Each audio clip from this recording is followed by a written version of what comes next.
Hi, Pen Packers. Today's topic is going to be leading a team, and joining me is Paula K. Richards, who's been a volunteer and an expert team lead at PenPack over the years. Paula K., can you introduce yourself? Yeah. Hi, everyone. I'm Paula K. Richards. I've been a part of PenPack for a decade, and I'm currently on the board of PenPack. I've been doing marketing in New York for the last 15 plus years. I've started my career at companies like Verizon Wireless to CBS Interactive, and then moving much more into the startup world, where, those leadership skills have come into place. And I've transferred a lot of that to my time running teams for PenPack. All right, thank you, Paula. And so to start off, how do you approach running your first team if you're a new project team lead? Yeah. I think running a team is just like when you're running a team in your office, you have to figure out what's your style and what works best for you, and also what works best for the people that you're working with. And while yes, you have a lot less time when you're first meeting your team, you do have a chance to get to know them. In that first meeting where you're just introducing yourselves, kind of talk to people, get to know who they are, what they like, what they don't like, understand how they want to work on a team. You're not just leading a team and you're going to be dictating to them. This is also a group that has to work cohesively together.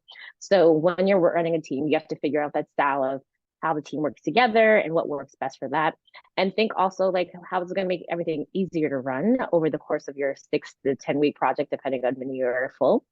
And make sure that everyone can feel included, as also feeling they can have a voice while knowing that they can go to you for your expertise as you are the team lead. Great, thank you. And we have now the concept of co-leads, so two people running teams. And I know not all teams have co-leads, some teams have co-leads. How do team leads now work as co-leaders of a team? I think co-leads are really great. It's always great to have a backup. And I think that's exactly what a co-lead is. It's two people who are running this team who have each other's backs, which means that they're going to work together, one, to kind of figure out the direction of how the team's going to work, the direction of how they're going to work with the client, the direction of how they're going to communicate back to PenPack as the project proceeds. So like when you have a co-lead, sometimes it's just easier to like to split things up. Say you'll be the one who takes lead in communicating with the team, and then the other person will take lead in communicating with the client. Obviously, always CC your co-lead on the emails, no matter what. That way, everyone's in the loop and is aware of what's going on. But that way, no one's stepping on each other's toes, and everyone feels a sense of ownership of where the team is going and what they're taking care of. And that way, you're also splitting up the work. Like no one person wants to be responsible for everything over a 10-week 10-week project. Everyone's busy and they're doing this out of the kindness of their heart, and their goal is to really help nonprofits in this area, in your area.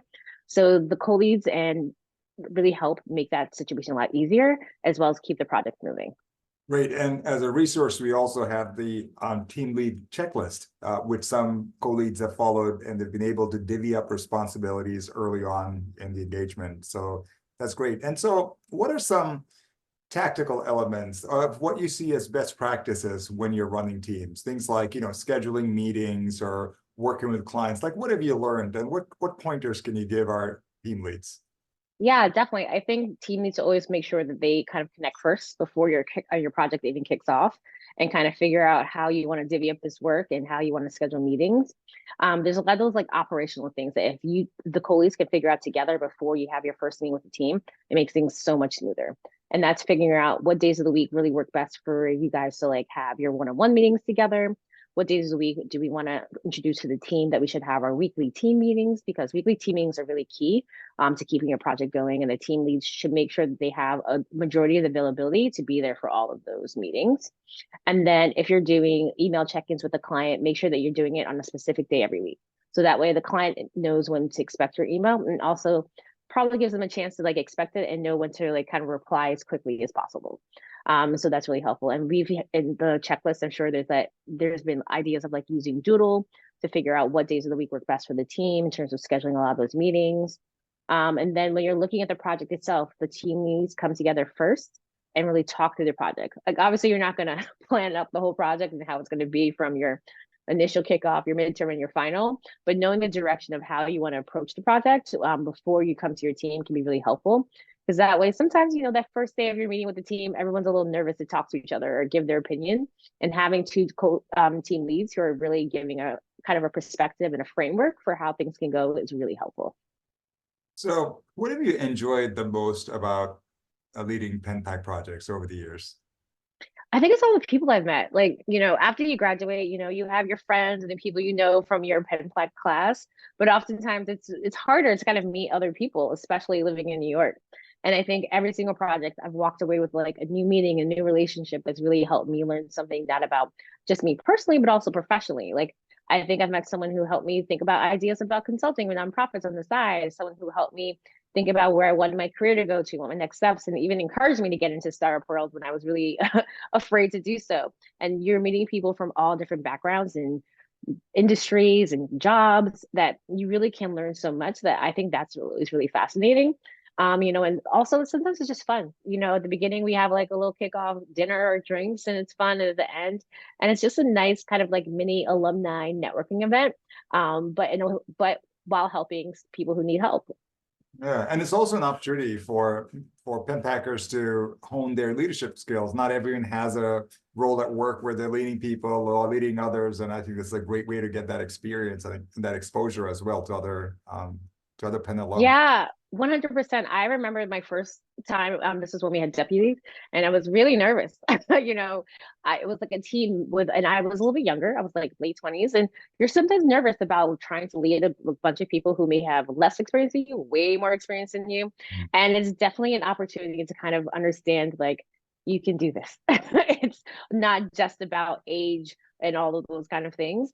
And like that definitely made me feel more comfortable, even in my professional life, of meeting people from different walks of life and realizing that you have perspective and a point of view and opinion that you can give out no matter what. All right, so you've been a leader for over a decade now, and I wanted to get your thoughts on what has changed, how you have learned, how you've evolved as a leader through the years.